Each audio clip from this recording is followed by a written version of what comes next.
संजीव श्रीवास्तव, आप मुस्कुरा रहे थे सबकी बातें सुनते सुनते, आपके मन में क्या आ रहा है, बोलिए संजीव। मैं तो सबसे ज्यादा इस बात से हैरान हूं कि मेरा दिसंबर 2006 के जिस भी लेख बीबीसी में छपा है जिसको उद्धृत कर रहे थे हर्षवर्धन जी, हो सकता है मेरी जब शायद मैं उम्र के मैं इतना आगे बढ़ूंगा, मुझे बिल्कुल याद नहीं है कि क्या लिखा था मैंने 2006 में। लेकिन अगर लिखा भी होगा तो देखिए, जब आप मनमोहन सिंह जी का बयान टोटलिटी, देखिए दो बातें क्लियर मान लें कि कांग्रेस ने मुस्लिम्स को अपने वोट बैंक की तरह डेवलप करने की एक कोशिश उनकी लगातार रही, वो करते रहे, लेकिन स्पेसिफिकली मनमोहन सिंह जी के उस बयान को जब भी आप टोटलिटी पूरा सुनेंगे, अब कोई एक टुकड़ा 20 सेकंड का निकाल के सुन नहीं सकते, तो उन्होंने सबकी बात की है, scheduled caste, scheduled tribes, poor, women, minority, specially Muslims. तो वो एक अनफेयर क्रिटिसिज्म है मनमोहन सिंह जी का, और मेरे ख्याल से ये बात फाइनली स्टैब्लिश हो जानी चाहिए कि उन्होंने उसमें बोला है माइनॉरिटीज एंड स्पेशली मुस्लिम्स, लेकिन आप उसको टुकड़े में नहीं देख सकते, वो टोटलिटी में समग्र रूप से देखना पड़ेगा। और हो सकता है अगर, क्योंकि मुझे तो ध्यान नहीं है कि अगर मैंने 9 दिसंबर, जब भी दिसंबर 2006 में अगर वो पीस लिखा है, तो मुझसे भी मिस्टेक हो सकती है कि मैंने उस समय उसको टोटलिटी में नहीं देखा, जो एजेंसी की टॉप लाइन। अच्छा, और बड़ी संजीव बड़ी अजीब सी बात है, तो मुझे तो बिल्कुल ध्यान नहीं है, बड़ी अजीब सी बात नंबर 1 का ये जो भाषण था, इसका फुल स्पीच अच्छी क्वालिटी का कहीं अवेलेबल ही नहीं है। बहुत ढूंढा हमने यूट्यूब पर, इंटरनेट पर, ट्विटर, इंस्टाग्राम, सब जगह, कहीं है ही नहीं। अरे भाई, छोटे छोटे घूम रहे हैं।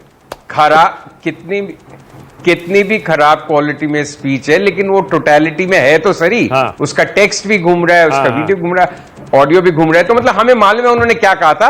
और ये भी मालूम है कि ये भी मैं कह रहा हूं साथ में कि कांग्रेस एक मुस्लिम पैंडरिंग या उसको वोट बैंक की तरह से यूज किया, लेकिन यहां पे ये अनफेयर चार्ज है मनमोहन सिंह जी भी कि वो खाली मुस्लिम्स के लिए बोले, नंबर 1। नंबर 2, राहुल गांधी के बयान पे आ जाएं। हाँ। तो राहुल गांधी की प्रॉब्लम क्या है, देखिए एक आम परसेप्शन ये बन गया देश में कि मध्यम वर्ग और रईस, बड़े लोग सब ज्यादातर मोदी के साथ। तो राहुल गांधी के सामने विकल्प कुछ नहीं बचता सिवाय जो एक पिछड़ा वर्ग है, गरीब वर्ग है, उसको किसी न किसी तरह से कांग्रेस के साथ जोड़ने में। उसमें राहुल गांधी की गलती यह है कि वो जिस तरह के लोगों से घिरे हुए हैं, उन्होंने जीवन में एक चुनाव नहीं जीता, उन्होंने वार्ड तक का चुनाव नहीं जीता, और खास तरह की वामपंथी विचारधारा के लोग हैं, तो वो उनकी बातों से कभी कभी कुछ शायद मेरे ख्याल से अति प्रभावित हो जाते हैं, और वो ये इस तरह की, मतलब मेरे ख्याल से रिसोर्स डिस्ट्रीब्यूशन की इस तरह से बात करने का कोई औचित्य नहीं था।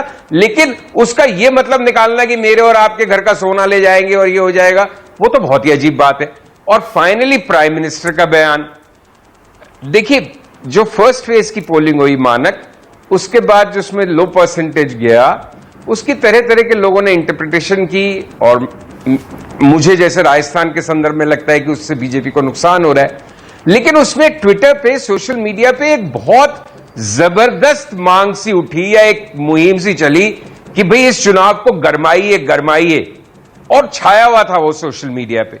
अब गरमाने का अगर ये तरीका प्राइम मिनिस्टर ने ढूंढा है कि मंगलसूत्र तक की बात कर दी, तो मैं शरद प्रधान जितना उत्तेजित तो वैसे भी नहीं होता, होना भी नहीं चाहिए। लेकिन इसकी किसी भी तरह से मतलब इसकी साथ, मतलब इसकी सिर्फ आलोचना ही कर सकता हूं मैं कि प्राइम मिनिस्टर को ये बिल्कुल शोभा नहीं देता।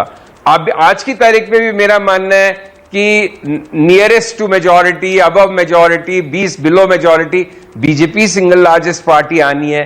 तो चुनाव होते जाते रहेंगे इस देश में। इतना ज्यादा अगर हम अपने समाज को बांट देंगे, मतलब उसकी एक सीमा होनी चाहिए, मतलब कोई तो लक्ष्मण रेखा तय हो देश में। मतलब ये बात कि मंगलसूत्र तक चला जाएगा, घुसपैठियों के पास जिनके, मतलब सॉरी मोदी जी, बिल्कुल नहीं, आपको ऐसे बोलना चाहिए। मतलब किसी प्राइम मिनिस्टर को, किसी भी जिम्मेदार नागरिक नेता, किसी को नहीं बोलना चाहिए।